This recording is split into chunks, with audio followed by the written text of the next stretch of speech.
लिंगाष्टकम में कहा गया है जन्म दुख विनाशत लिंगम।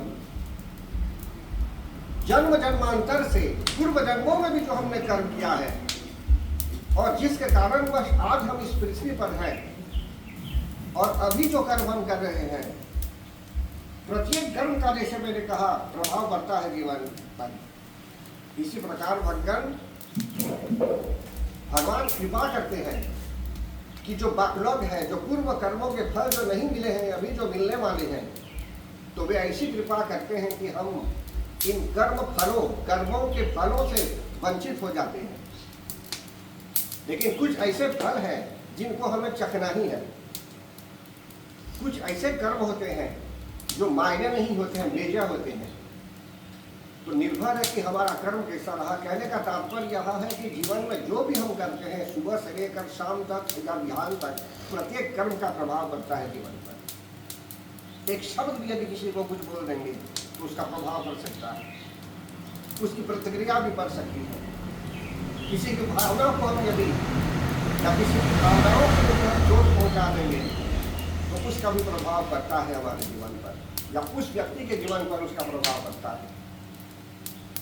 तो हर एक प्रकार से अगर हम विचार करेंगे तो हमको सतर्क होना है जीवन में, और हमें ऐसा प्रयास करना है कि हमारा कर्म शुद्ध हो, निर्मल हो, और हम किसी तरह से किसी को चोट न पहुंचाएं। यदि हम किसी को दुख पहुंचाएंगे तो समझ लीजिए बहुत बड़ा पाप किया अपने आप में।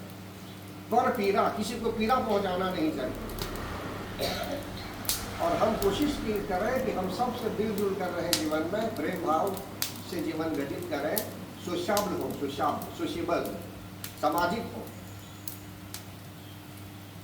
और कभी अपने आप को बहुत मत समझिए। आप हर एक व्यक्ति में गुण है, हर एक व्यक्ति में किसी प्रकार की विशेषता है, हर एक व्यक्ति आवश्यक है संसार में। तो जगत जननी जगदम्बा माता की कृपा अनुसार हम सब लोग यहाँ बैठे हुए हैं पूजा में भाग लेने के लिए, और हवन भी करेंगे। तो सभी लोगों को भी थोड़ा अवसर देंगे बैठने के लिए भी। अभी कुछ समय बाद सब लोग बैठेंगे। अब नहीं भी बैठे हैं हवन में आहुति देने के, अग्निकुंड में आहुति देने के लिए भी कहीं भी बैठे हुए होंगे यहाँ, तो समझिए तब भी आपका मन इसी तरह केंद्रित रहेगा और इसका भी अच्छा प्रभाव पड़ेगा जीवन पर। श्रवण मात्र से भी सुनेंगे आप, इसका भी प्रभाव पड़ता है।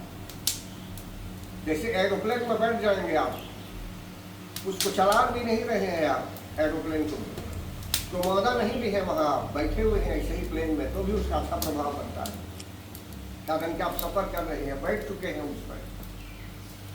जरूरी नहीं है कि उसको चलाएंगे ही, जरूरी नहीं है कि आप एयर होस्टेस ही हो रहेंगे तब आपको आनंद मिलेगा प्लेन में। लोगों को सर्व करेंगे तभी आनंद मिलेगा, नहीं उसमें बैठ ही जाएंगे तो भी काफ़ी है। जो भी व्यक्ति सेवा कर रहा है वह उसको सेवा करने दीजिए। आप चुपचाप बैठे भी रहेंगे तो भी आप जाएंगे आगे। इसी प्रकार यहाँ कहीं भी बैठे हुए हैं आप, तो भी आपका कल्याण है इसमें। तो परम आदरणीय भक्तगण, हम ज़्यादा विलम्ब न करते हुए यज्ञ आरंभ करेंगे।